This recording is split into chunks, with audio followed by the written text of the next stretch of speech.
Bismillahirrahmanirrahim. Allahumma aftah alaina hikmataka wa anshur alaina min hazaini rahmatika ya arhamar rahimin. Rabbi shrah li sadri wa yassir li amri wahlul 'uqdatam min lisani yafqahu qawli. Assalamualaikum warahmatullahi wabarakatuh. Saya semua ya. Okey, insya-Allah kali ini kita akan belajar berkenaan hadis sahih. Minggu lepas kita dah belajar berkenaan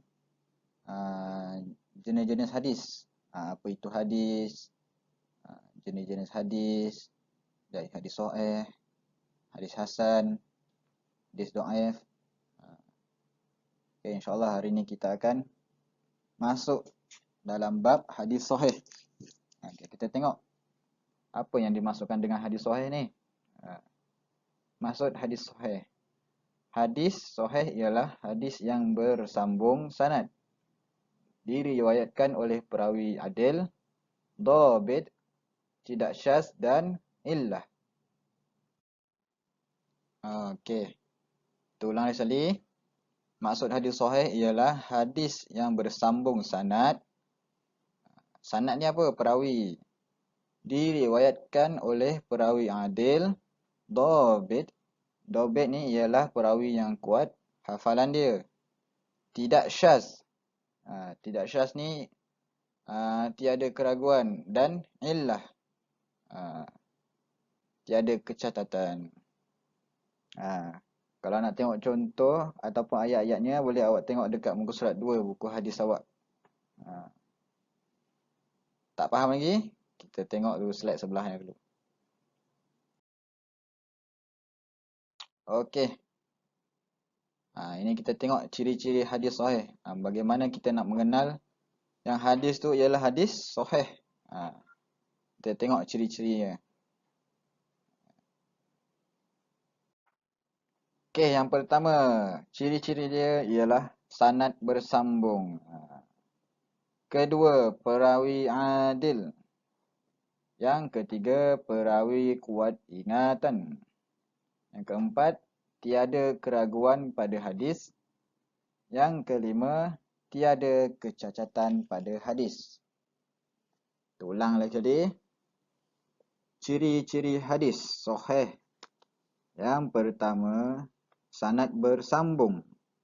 Yang kedua, perawi adil. Yang ketiga, perawi kuat ingatan. Yang keempat, tiada keraguan pada hadis. Dan yang kelima, tiada kecacatan pada hadis. Jadi ciri-ciri hadis sahih ni ada 5. Kalau awak nak rujuk buku teks, boleh rujuk muka surat 3. Okey. Jadi apa benda ciri-ciri ni? Nak lebih penjelasan, kita tengok muka surat sebelah. Okey, sanad bersambung. Maksud daripada sanad bersambung ni ialah perawi pernah bertemu antara satu sama lain. Ini sanad ni bersambung. Seperti contohnya kita tengok bawah ni. Contoh perkataan tu daripada Rasulullah. Rasulullah sampaikan dekat Abu Bakar. Jadi Abu Bakar pun sampaikan dekat Sayyidina Uthman. Sayyidina Uthman sampaikan dekat Sayyidina Ali. Dan Sayyidina Ali pun sampai dekat sahabat yang lain. Dia terus bersambung dekat orang-orang yang boleh dipercayai. Okey, yang kedua, perawi adil. Adil. Maksud dia ni ialah perawinya seorang yang bertakwa, alim dan soleh. Macam mana takwa ni? Seorang perawi ni harus adil. Dia harus menjauhi dosa kecil dan besar. Jadi seorang perawi yang adil ni perlu ciri-cirinya perlu seorang yang bertakwa, alim dan soleh. Jenis yang dia jauhkan diri daripada perkara-perkara maksiat lah. Yang perkara yang menjauhkan dia daripada dosa kecil dan dosa besar. Dia menjauhkan diri dia daripada dosa kecil dan dosa besar. Barulah dikatakan seorang perawi yang adil. Okey, ada faham? Bukan adil RM1 bahagi 2, 50% tu. Okey. Kita tengok seterusnya. Seorang perawi itu ialah perlu kuat ingatan. Kuat ingatan. Seorang perawi yang meriwayatkan hadis sahih perlu seorang yang kuat ingatan. Antaranya kuat hafazan. Macam ni.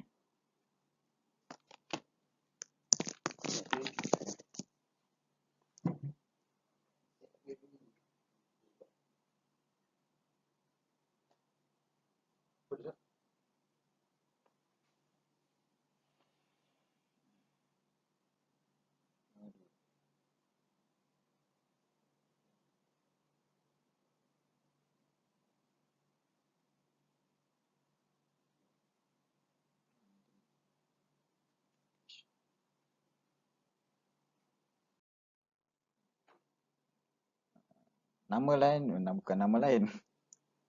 Kuat ingatan ni, dalam buku tulis apa? Dobit. Jadi dobit ni, orang yang tepat hafazannya, selamat dari kesalahan atau ragu-ragu dan berkemampuan untuk menghadirkan apa yang dihafalnya apabila diminta pada bila-bila masa. Bila orang bertanya berkenaan suatu hadis, dia mampu menghadirkan hadis tu dengan betul. Seperti mana yang diriwayatkan oleh Rasulullah. Okey, kita tengok seterusnya. Ciri-ciri hadis sahih. Yang keempat, tiada keraguan ataupun tiada syaz.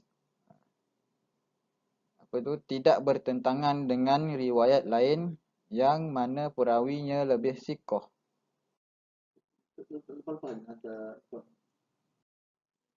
Maksud sikoh di sini dipahami sebagai adil dan dhabit sebagaimana definisi yang ada pada ilmu hadis. Dia lebih adil dan dhabit. Maksud sikoh. Boleh? Okey. Kita tengok jelas sekali yang kelima. Tiada kecacatan ataupun illah. Hadis sahih tu kita tengok dia punya sanad, dia punya matan. Pastikan tiada kecacatan dari segi sanad dan matan. Sanad ni apa? Matan ni apa? Ustaz dah terangkan kan sebelum ni. Tengok ada tak kecacatan dari segi sanad ni, perawinya. Ada tak antara perawi yang nama perawi yang dalam tu dianya seorang yang tidak adil ataupun sikap-sikapnya melakukan dosa-dosa kecil ataupun sebagainya. Dan dari segi matan pula tengok apa yang disampaikan. Ada faham? Jadi ingat semula apa yang kita belajar hari ini berkenaan hadis sahih ada 5. Ingat balik sanad. Yang pertama sanad bersambung. Yang kedua perawinya adil. Yang ketiga perawinya kuat ingatan. Yang keempat tiada keraguan dalam hadis tu, tidak bertentangan dengan riwayat lain. Dan yang kelima, tiada kecacatan dari segi sanad dan matan. Boleh? InsyaAllah. InsyaAllah kali ini, minggu ni, kita belajar sampai situ saja ciri-ciri hadis sahih. Jadi, Ustaz takkan biarkan awak tanpa kerja pada waktu cuti ni. Ustaz bagi awak kerja. Ada pada buku latihan hadis. Awak buka muka surat 1 sampai 3. Buat muka surat 1 sampai 3. Nanti dah siap, tulis nama kat link tu. Boleh? InsyaAllah. Semoga apa yang kita pelajari kali ini dapat meresap dalam kepala kita. InsyaAllah. Ustaz sudahi dengan Assalamualaikum warahmatullahi wabarakatuh.